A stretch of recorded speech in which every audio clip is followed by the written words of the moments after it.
Shalom dan salam sejahtera para saudara-saudari yang terkasih di dalam Kristus. Hari ini 29 hari bulan September tahun 2021, seluruh gereja Katolik merayakan pesta Santo Michael, Santo Gabriel, dan Santo Rafael. Mereka adalah para malaikat agung. Kata malaikat pasti bukan hal yang asing lagi dalam hidup kita sebagai orang beriman. Malaikat juga dikenal dalam beberapa agama lain yang bukan Katolik. Saudara dan saudari yang terkasih, apakah Anda benar-benar percaya bahwa malaikat itu ada? Untuk menjawab pertanyaan ini, mari bersama-sama kita melihat apa yang diajarkan oleh gereja. Katekismus Gereja Katolik nomor 328 membahas bahwa adanya makhluk rohani tanpa badan yang oleh kitab suci biasanya dipanggil malaikat itu adalah satu kebenaran iman. Jadi, malaikat itu wujud dan benar-benar ada. Kata malaikat berasal dari kata Ibrani, malak, yang berarti utusan. Iman Katolik mengajarkan bahwa malaikat adalah makhluk rohani yang murni, mempunyai akal budi dan kehendak, tidak mempunyai tubuh, tapi dapat memakai tubuh seperti memakai baju. Karena para malaikat adalah roh murni yang memiliki pikiran yang murni dan bentuk yang murni, maka tidak ada dari antara mereka yang identik atau sama. Jadi, tidak ada malaikat yang kembar. Menurut Santo Agustin, kodrat malaikat adalah roh. Malaikat adalah pelayan dan pesuruh Allah karena mereka selalu memandang wajah Bapa yang ada di surga. Gereja Katolik percaya bahwa malaikat itu ada dan kitab suci juga mencatat tentang mereka. Mari kita berkenalan dengan malaikat agung yang dirayakan oleh gereja pada hari ini, yaitu Santo Michael, Santo Gabriel, dan Santo Rafael. Ketiga malaikat ini mempunyai kepribadian dan peranan yang berbeza antara satu dengan yang lain. Sekarang, mari kita melihat para malaikat itu satu persatu. Malaikat Rafael adalah malaikat yang diceritakan dengan jelas di dalam kitab Tobit. Nama Rafael berasal dari bahasa Ibrani, Rafa, yang berarti menyembuhkan, dan El yang berarti Allah. Maka nama Rafael dapat berarti Allah menyembuhkan, penyembuhan Allah, atau penyembuhan ilahi. Dalam tradisi iman Katolik, Santo Rafael merupakan malaikat penyembuh dan malaikat pelindung serta penuntun perjalanan. Ia juga dipercayai sebagai penolong bagi orang-orang yang mencari pasangan hidup, penolong untuk menghadapi kekuatan jahat, dan pendamping yang sentiasa menyertai manusia saat ia menderita. Kata-kata dari Santo Rafael dalam kitab Tobit selalu mau mengarahkan kita untuk memuji dan memuliakan Tuhan. Dia juga mengajak supaya kita selalu bersyukur dalam segala hal dan selalu mengharapkan pertolongan dari Tuhan.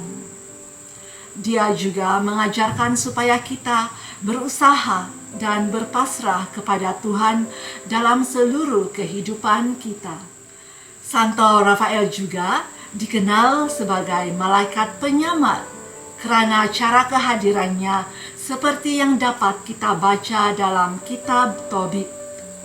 Kehadirannya mungkin dalam pribadi seseorang yang kita kenal dan ada di sekitar kita, atau dalam diri seorang budiman yang tidak kita kenal yang muncul dalam sedetik waktu dalam kehidupan kita.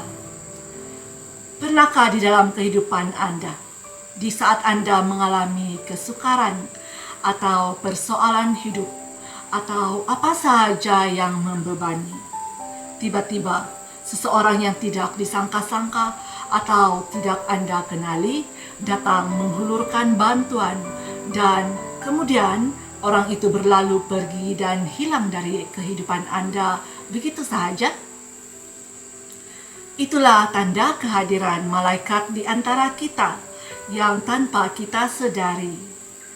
Ini mengingatkan kita bahwa Tuhan selalu menyertai kita, melindungi kita, dan menuntun jalan hidup kita.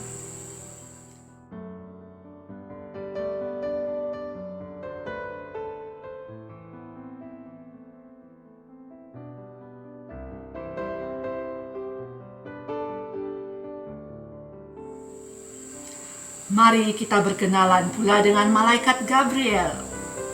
Nama Gabriel berarti kekuatan Allah.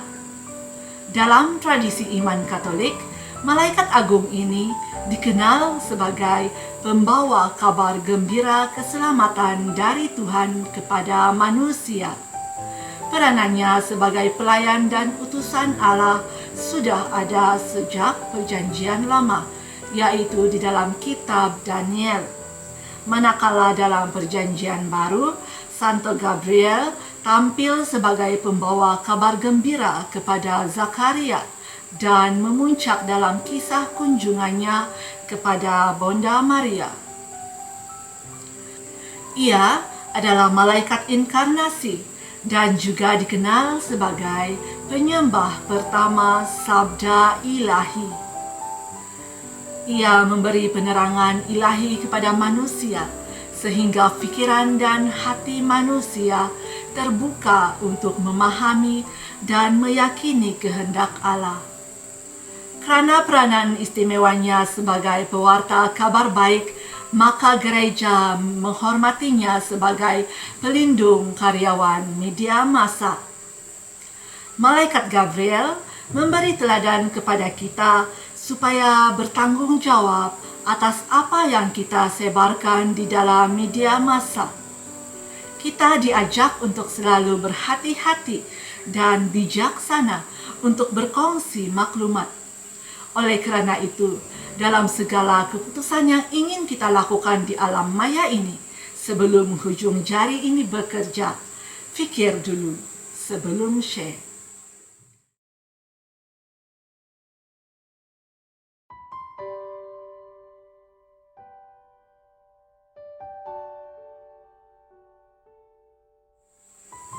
Sekarang kita berkenalan pula dengan malaikat Michael. Erti Michael adalah siapakah seperti Allah. Sungguh, siapakah yang sama dengan Allah? Santo Michael dikenal sebagai malaikat keadilan.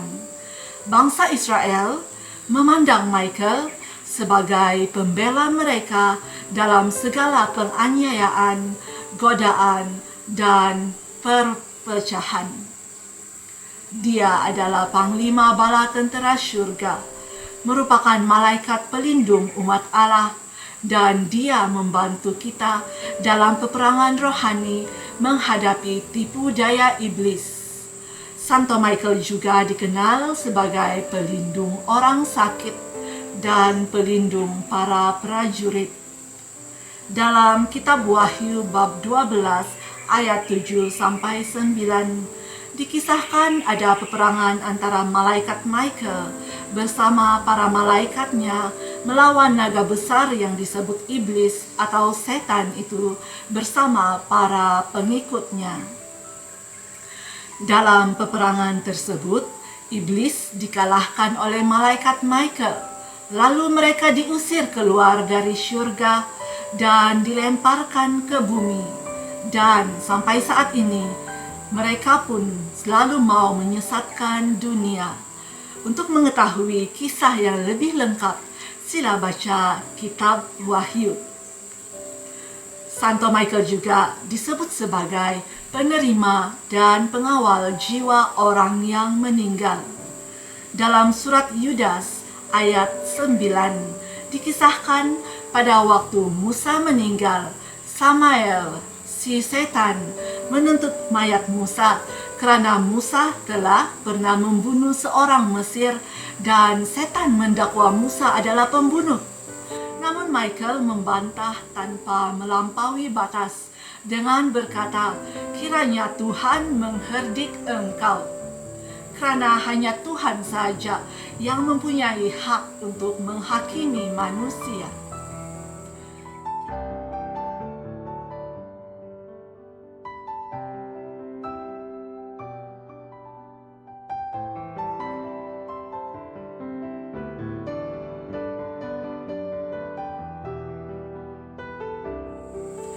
Kita bersyukur kerana dalam kalender liturgi Gereja Katolik, kita dapat merayakan pesta para malaikat agung ini setiap tahun. Kita dapat ambil bahagian dalam kemuliaan yang dinikmati oleh para malaikat dan bersukacita bersama mereka melalui perayaan Ekaristi. Perayaan ini juga sebagai tanda terima kasih kita kepada Tuhan yang memberikan malaikatnya untuk menuntun kita supaya memperoleh keselamatan. Tahukah Anda bahawa setiap daripada kita memiliki satu malaikat pelindung? Marilah kita semakin menyedari kehadiran para malaikat ini, kerana mereka selalu menyertai kita tanpa kita sedari. Selain itu, para malaikat ini juga tak henti-hentinya memuji dan menyembah Tuhan, serta menyampaikan setiap permohonan kita kepada Tuhan. Maka mereka dapat dijadikan sebagai sahabat kita yang setia. Seperti kata Beato Carlo Acritis, continuously ask your guardian angel for help. Your guardian angel has to become your best friend. Saudara-saudari yang terkasih dalam Kristus, semoga renungan singkat ini semakin membawa kita untuk menyadari kehadiran malaikat pelindung kita dan menjadikan dia sahabat kita dalam suka dan duka. Tuhan memberkati kita semua.